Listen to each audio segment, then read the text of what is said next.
Mshambuliaji wa timu ya taifa ya Brazil na klabu ya Real Madrid, Vinicius Junior amewashangaza mashabiki wengi duniani kote kufuatia mabadiliko makubwa ya muonekano wa sura yake baada ya timu yake ya taifa ya Brazil kuondolewa kwenye mashindano ya kombe la dunia la FIFA 2026.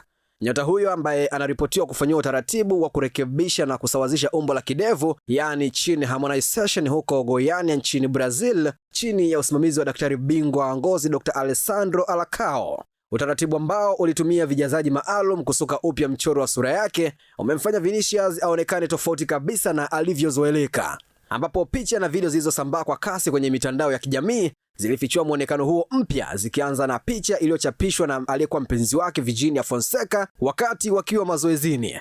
Kadhalika, video nyingine iliyomuonesha Vinicius akisaini jezi ya Real Madrid kwa ajili ya shabiki ilionyesha dhahiri matokeo ya marekebisho hayo ya kidevu kupitia upande wa pembeni wa sura yake. Mabadiliko hayo yamezua mjadala mkubwa mtandaoni, huku daktari aliyemfanyia kazi hiyo Alessandro Alacao naye akipata umaarufu mkubwa. Upi ni mtazamo wako kuhusiana na mabadiliko hayo ya muonekano kwenye sura ya Vinicius Junior? Dondosha maoni yako sehemu ya comment. Jina langu ni H+ na hii ni Global TV. Global TV, kimbilio la wasio na sauti. Tupigie sasa.